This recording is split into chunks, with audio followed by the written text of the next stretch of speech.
Hey guys, it's Bill here. I hope everyone is doing okay in these crazy times. And I wanted to make this video to talk about something I have not made a video about, which is the EVO Online announcement. Now, as you probably know, EVO 2020 was officially cancelled a couple weeks or 3 weeks ago, which we were not surprised. I mean, coronavirus pretty much canceled everything, right? So we were not, very surprised. We were sad. But then in that announcement, they mentioned that they're going to do an EVO Online, and everybody freaked out, including myself, because online has never been considered the place for real worldwide competition, right? I mean, unless you have amazing netcode, which a lot of the games that were announced in the official lineup for EVO 2020 did not really have. So we were all thinking, is this going to be some changes in the lineup? Are we going to have some games removed? I was specifically very scared that Samurai Shodown will be removed, even though I still think Samurai Shodown netcode is not that bad. So we finally have our answers. In fact, we had a trailer from EVO organizers talking about EVO Online, and we have more information. Now, first of all, the lineup has been slightly changed, but fear not, as you probably know maybe by now, Samurai Shodown is still in it, but we're not talking about an online worldwide tournament. The wording in the official description of EVO Online is a little tricky, so I'm not sure what it means. So first of all, there were some changes, as I said. One major game was removed, which is Smash Bros. That was Smash Bros. Ultimate, which was crazy. But again, it's probably I do play the game. I don't have online on my Switch, so I don't play it online. I'm not sure how good or bad the online is. But judging by it being removed from EVO Online probably means the online is not really great, netcode is not good, which automatically means that game has been removed. Now, Samurai Shodown is still in there, but then they say the word they said about these tournaments, so we still have Dragon Ball FighterZ, Grand Blue, Samurai Shodown, Street Fighter V, Tekken 7, and Under Night, but they're not calling these online tournaments or worldwide tournaments. They're saying special exhibitions and content from the previously announced lineup of DBZF, Samurai Shodown, etc. So, not sure what that means. I'm not sure what an exhibition means. It's clearly not going to be an open online tournament. However, they announced new games that are actually gonna be in an open online tournament, and these games are Killer Instinct. What? Yes, Killer Instinct. Mortal Kombat 11 Aftermath is the latest, updated version, which will be released next week. And that was man, the Mortal Kombat community went crazy because Mortal Kombat 11 was not part of EVO, and people were sad, mad. But I play Mortal Kombat 11 and it has great netcode, like really one of the best netcodes I've seen, so I'm not surprised. So they added Mortal Kombat 11 as, an online official tournament of EVO 2020. Skullgirls 2 Second Encore. Never played the game, but I heard great things about it, and it's using rollback netcode and them's fighting herds, which I had no idea what this game is until I saw it, and it's like ponies, little ponies fighting each other. And apparently it's a great game. I haven't tried it, so I'm not gonna say anything about it. But these 4 games actually are now the official EVO Online tournament lineup. Again, Samurai Shodown is still in there, but part as an exhibition, so I'm not sure what that means. And EVO Online now is going to be taking place online, obviously, over 5 weekends. It's going to start on the 4th and 5th of July, then every weekend from that date until the grand finals, if you want to call them that, they're gonna take place on July 31st and August 2. Now, speaking of these grand finals, this is where you usually get your, new trailers. This is where we had King of Fighters 15 announced and season 2 of Samurai Shodown. So now that it's online, are we gonna get something special? Probably we will. I mean, this is EVO. I mean, it's not, whatever's gonna be announced is not gonna have as big of an impact as if it was on an actual, offline event as they have every year, but it is what it is. We gotta, make do with what we have. So Probably we're gonna have some trailers.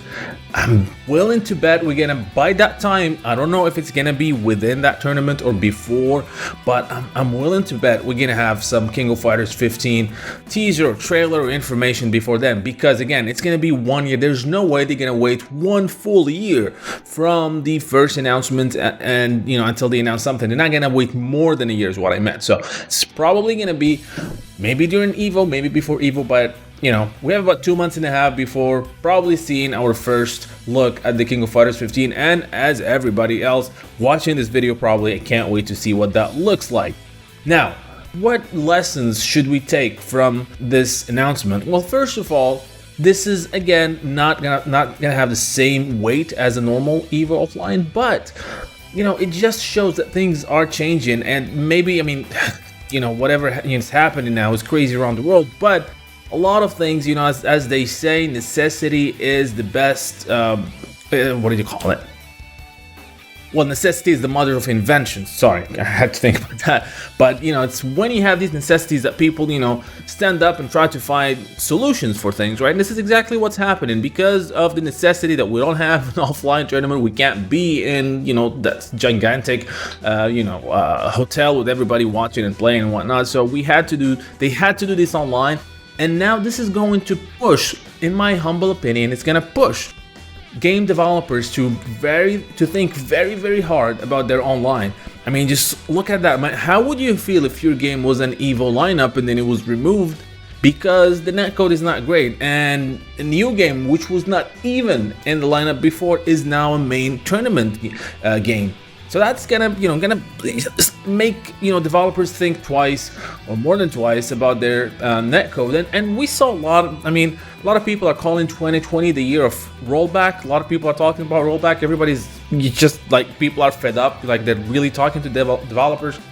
Twitter and Facebook, all social media saying that we want rollback netcode. So I bet this is gonna be, as bad as it is, as bad as this whole situation is, I have a feeling this is the start of a complete turnaround in netcode for fighting games.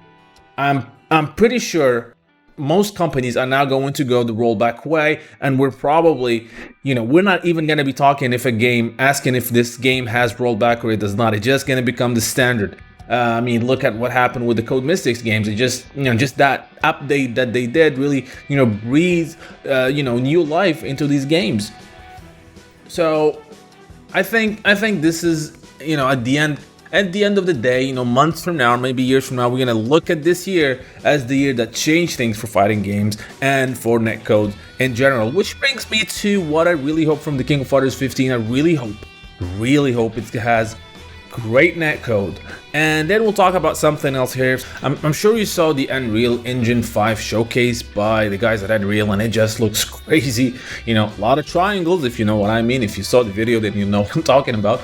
But the other thing that really caught the attention of pretty much everybody and every fighting game fan is that Epic has launched the online services, the Epic Online Services. So what are these Epic Online Services? Well, they were talking about this last year, but it's basically crossplay. The ability to easily and really easily, if you're using a Unreal Engine, to use crossplay on your title without requiring any special servers and whatnot. So what that means is, if you have a game, let's say Samurai Showdown, or let's say the King of Fighters 15, now SNK has the ability, with the help of course of Epic, to be able to have the game crossplay. So if it's released on PlayStation 4, 5, Xbox One, PC, have all these people have the ability to play against each other. Now, how cool is that? Now, the official description of Epic Online Services, it said friends, matchmaking, lobbies, achievements, leaderboards, and accounts. We built these services for Fortnite because that's the first official, real crossplay game that used the service. We launched them across 7 major platforms: PlayStation, Xbox, Switch, PC, Mac, iOS, and Android. Now we're opening the Epic Online Services to all developers for free in a simple multi-platform SDK. Mix and match these services together with your own account services, platform accounts, or Epic Games accounts, which reach the world's largest cross-platform social graph with over 350 million players and their 2.2 billion friend connections across 500 million devices. This is huge, guys. This is really, really freaking huge. Now, remember that Samurai Shodown is also coming to Epic Store, right? I know a lot of people are not happy about it coming to Epic Store. We don't know the reasons behind that. SNK has not said a word about it yet. It's supposed to be coming in spring, which, as far as I know, is ending pretty soon. So we're probably gonna have, you know, an official announcement, maybe a trailer this week. We'll see. So that's on Epic Store. It's done using Unreal Engine. How cool it is if they could actually adapt this, you know, cross-platform services for it. It'll be great, but again, I'm willing to bet it'll probably be easier for them to do it for the King of Fighters 15 since it hasn't been released yet. They might be able to do it for Samurai Shodown. I certainly hope so. That game is amazing, it's awesome, and it needs more people playing it online. So that'll be a great thing to unify, you know, these scarce community members across different platforms.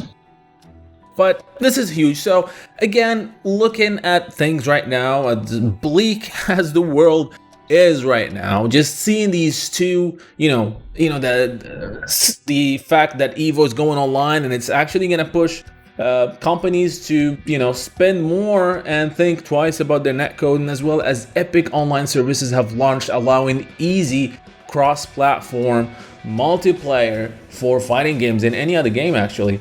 So this is really, I have a feeling, this is going to be a next generation for fighting games. It's not just going to be graphics and, content. It's actually the ability to give you that great feeling when you're fighting against someone. It feels as close as possible to offline playing, and to have the ability to play again across multiple platforms is just really huge. So I hope that's gonna happen. So that's pretty much it. I wanted to talk about that. I did not make a video about these things when they were just announced, because I wanted to think about it more and just instead of just go and just say, hey, this happened. I just wanted to think a little bit more and give you a better understanding on what's happening. Let me know what you think in the comment section below, and don't forget to like and subscribe. Also, please check my Patreon page. As you know, I have changed and updated that page, so looking forward for you guys to check it out. If those of you who can become patrons, it's great. You're gonna help the channel make more content, and of course you get exclusive